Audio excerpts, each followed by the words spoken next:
اگر آپ چاہتے ہیں کہ 30 سال کی عمر کے بعد بھی لوگ آپ کو عزت دیں، آپ کا مستقبل روشن ہو اور آپ کی اولاد آپ پر فخر کرے، تو آج کی یہ بات ضرور سنیں۔ زندگی بہت تیزی سے گزرتی ہے۔ انسان بچپن میں کھیلتا ہے، جوانی میں غفلت کرتا ہے، پھر ایک دن اچانک احساس ہوتا ہے کہ وقت ہاتھ سے نکل چکا ہے۔ افسوس اس بات کا نہیں ہوتا کہ عمر بڑھ گئی، بلکہ افسوس اس بات کا ہوتا ہے کہ وقت کہاں ضائع کر دیا۔ آج اگر آپ جوان ہیں تو یہی آپ کی سب سے بڑی دولت ہے۔ اپنے وقت کو علم حاصل کرنے، حلال رزق کمانے، والدین کی خدمت کرنے، نماز کی پابندی کرنے اور اچھے اخلاق اپنانے میں لگائیں۔ سوشل میڈیا پر فضول بحثوں اور بے مقصد مصروفیات اپنی زندگی کو ضائع نہ کریں۔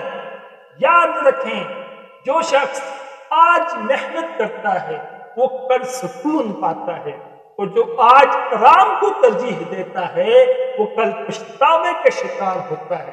ہر صبح اپنے آپ سے ایک سوال کریں، اگر آج میری زندگی کا آخری دن ہو تو کیا میں اس طرح وقت گزاروں گا؟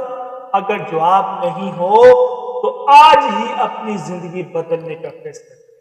اللہ تعالی ہر اس بندے کی مدد فرماتا ہے جو اخلاص کے ساتھ اپنی اصلاح کی کوشش کرتا ہے۔ اس لیے آج سے نماز کی پابندی کریں، والدین کی دعا لیں، حلال روزی کمائیں، لوگوں کے ساتھ حسن اخلاق سے پیش آئیں، اور ہر دن کو پہلے دن سے بہتر بنانے کی کوشش کریں۔ یاد رکھیں کامیاب وہ نہیں جس کے پاس سب سے زیادہ دولت ہو، بلکہ کامیاب وہ ہے جو اللہ کی رضا حاصل کر لے، لوگوں کے لیے آسانی پیدا کرے اور اپنی زندگیوں کو نیکیوں سے بھر دے۔ اللہ تعالی ہمیں عمل کی توفیق عطا فرمائے۔ آمین ثم آمین، وآخر دعوانا ان الحمد للہ رب العالمین۔